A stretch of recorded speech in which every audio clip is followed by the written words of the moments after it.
Teranyines de bon dematí, que les posen pel vespre i les treuen pel matí.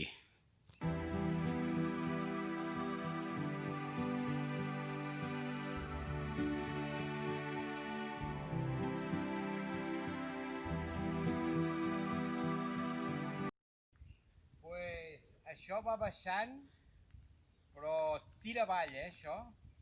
Ja veurem com ho pujarem, això.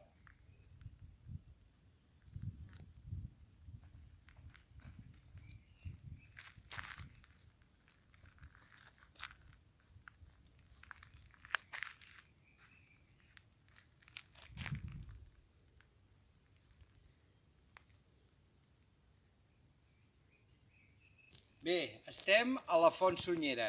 Aquest entorn, que és bastant a prop de Santa Maria de Martorelles, però bastant lluny de la serralada de Tiana i Badalona, per arribar aquí hi ha feina, podem veure una reconstrucció que s'ha fet dels homes que vivien del bosc, que eren llenyataires, i que es construïen això per aixoplugar-se de la pluja. Això ho han reconstruït la gent de Santa Maria de Martorelles. Ara està una miqueta degradat, però aquí hi havia una cobertura vegetal que feia que l'aigua, com plovia, relliscava i ells no es mullaven. I després podien, quan havia parat el xàfec, podien seguir treballant. Llavors tot això eren camps, no hi havia res. I el rierol que baixava per aquí, que ara és bàsicament d'aigua subterrània, perquè no n'hi ha en superfície, perquè estem al mes d'agost, lògicament. Si ara vinguéssim a la tardor o la primavera, o fins i tot a l'hivern, veuríem l'aigua córrer per aquí a la superfície. Ara anirem a la font i us explicaré alguna cosa referent a aquesta Font Sunyera.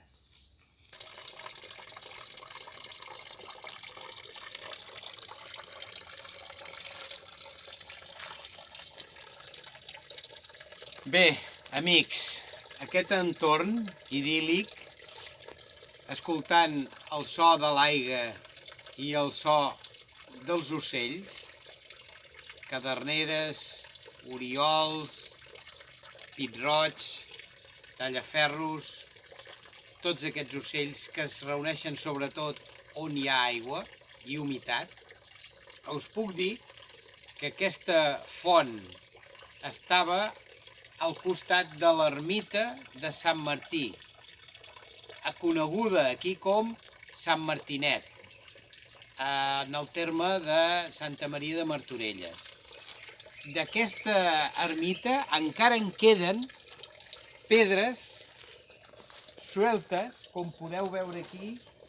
Això formava part de l'ermita que es va acabar d'enderrocar el 1920 perquè hi havia polèmiques o discussions territorials entre la gent del Mas Sunyer, d'aquí ve la Font Sunyera, perquè aquí dalt hi havia un gran mas, i els gerifalces del poble.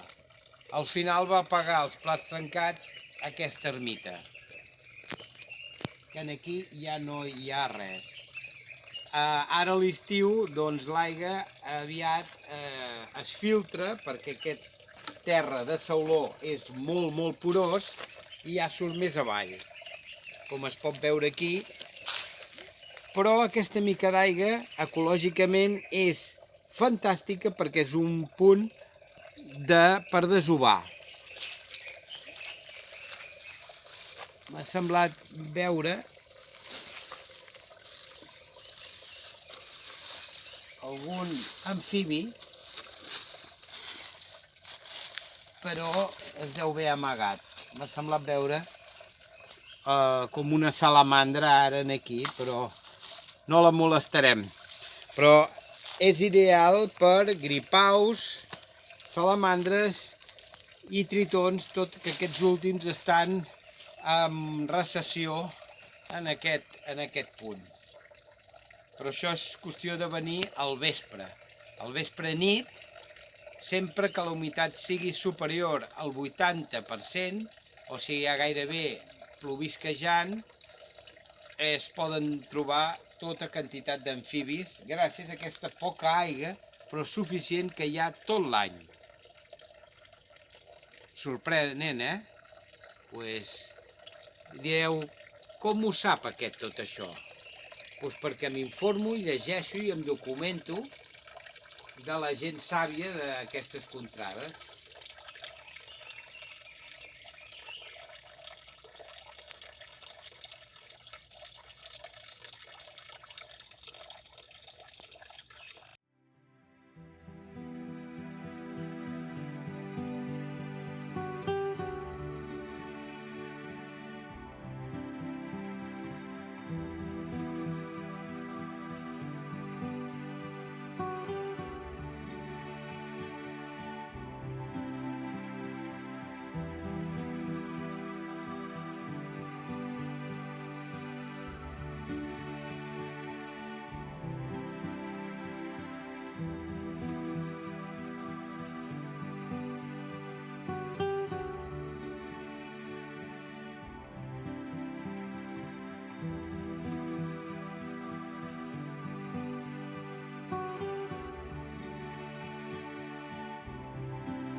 Molta gent potser no hi ha caigut en que la biomassa animal més important que hi ha al món són els insectes, i concretament els insectes més petits.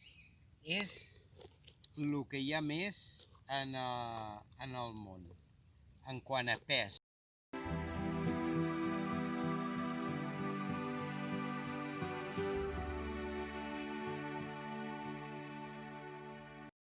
Els homes som 5 o 7.000 milions de persones, no ho sé, doncs sumant el pes de tots els insectes que hi ha, pesen més que els homes o que una altra espècie animal.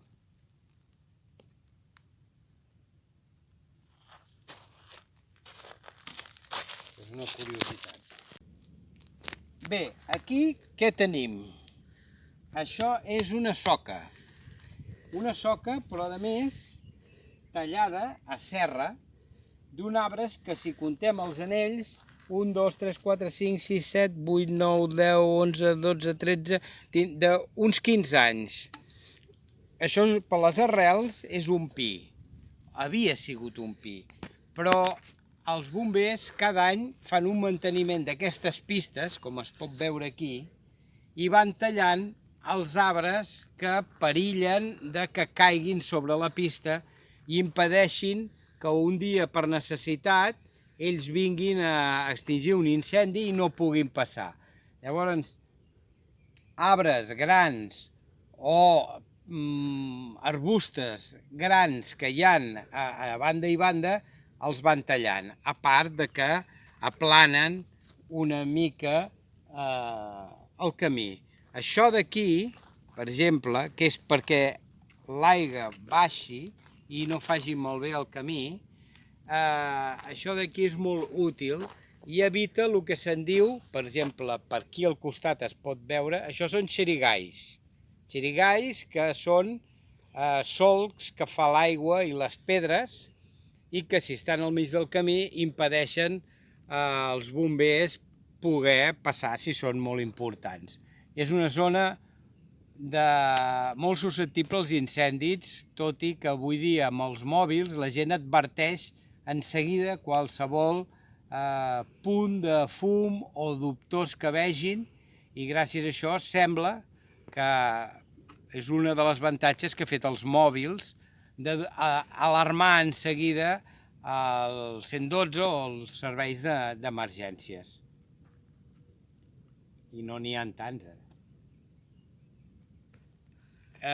Fins i tot s'està qüestionant si seguim la política d'anar plantant torres de guaita amb el cost que té i el manteniment dels guardes que hi han d'estar, entorns, etc.